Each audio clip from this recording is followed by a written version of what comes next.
इसलिए वहाँ घबराना नहीं है। दूसरी समस्या, खास तौर पे बच्चों में ऐसा पाया जाता है कि एक बड़ा चैलेंज है कि कई बार कुछ बच्चों में ये देखा जाता है कि वो अपने ही ग्रुप में, अपने ही एज ग्रुप के बच्चों के साथ मिल नहीं पाते, एक अच्छी मिंगलिंग उनकी नहीं होती है, जिसकी वजह से वहाँ बिहेवियरल इशू आते हैं। यह भी एक चैलेंज है।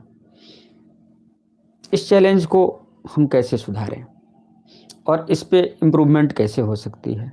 तो निश्चित बात है, उसके लिए पहले तो ये है कि बच्चे में कुछ चीज़ों का होना अनिवार्य है। जैसे अगर दूसरों के साथ मिंगल नहीं हो पा रहा है तो निश्चित बात है उसके कुछ ऐसी आदतें होंगी, व्यवहार कुछ ऐसे होंगे जहाँ सुधार की ज़रूरत है। यानी वहाँ ये हो सकता है कि या तो वो खुद को ज़्यादा इम्पोर्टेंस देता हो और किसी को नहीं देता हो, एक स्थिति ये हो सकती है।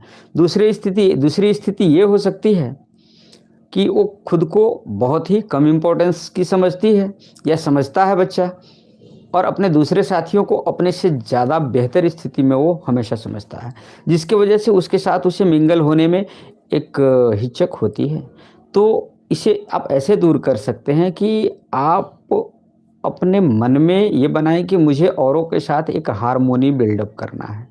हार्मोनी बिल्डअप करने के लिए ज़रूरी ये है कि जब आपके जो भी सहपाठी है, जो मित्र हैं, आप उनकी सुने और आप अपनी बात को भी उनके बीच में रखें। वहाँ घबराएं नहीं, पीछे नहीं हटे, अपनी साइनेस को आप दूर करें। जब आप अपनी बात को उनके बीच में रखेंगे, हो सकता है एक बार वो ध्यान ना दें, 2 बार ध्यान ना दें, लेकिन तीसरी बार वो ज़रूर ध्यान देंगे और फिर एक ऐसी स्थिति आएगी कि धीरे-धीरे आप उसमें अपने आप को सबके साथ बहुत अच्छी स्थिति में पाएँगे।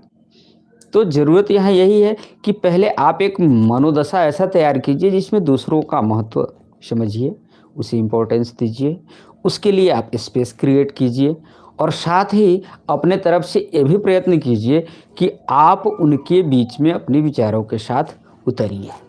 क्योंकि जब तक आप खुद को आइसोलेट करेंगे तब तक तो कुछ नहीं हो सकता। आइसोलेशन तोड़ना आप ही को होगा वो। यानी आप अपने आप को जो अलग-थलग किए हुए हैं, इस अलग-थलग करने के लिए जो एक दीवार, अदृश्य दीवार जो आपने खड़ी की है, उस दीवार को तोड़ने के लिए पहला कंकड़ आप ही को चलाना होगा उस पे। उसके बाद आप मिंगल हो सकते हैं, क्योंकि सभी बच्चे एक जैसे ही होते हैं, जनरली आमतौर पे।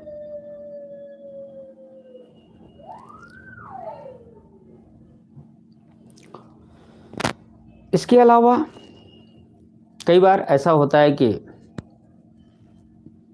बहुत से बच्चे अपने आप को क्लास में दबे हुए पाते हैं, पीछे पाते हैं।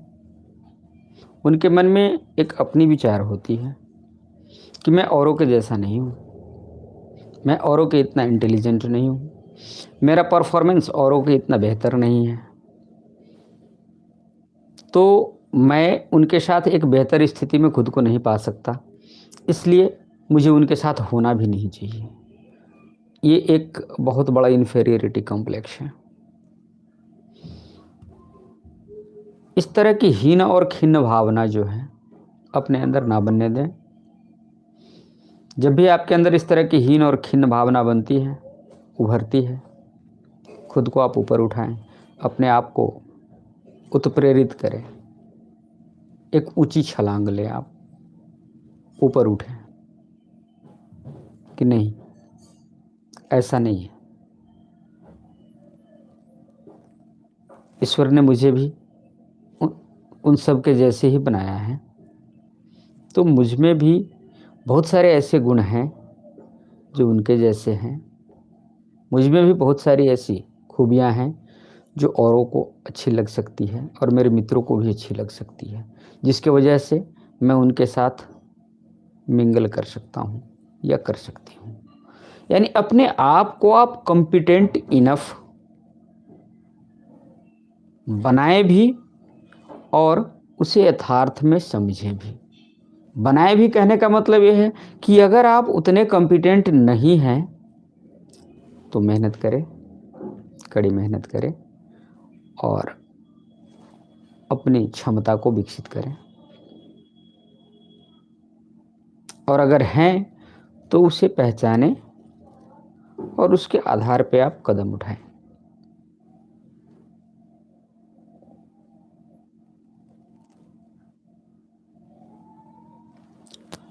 अब एक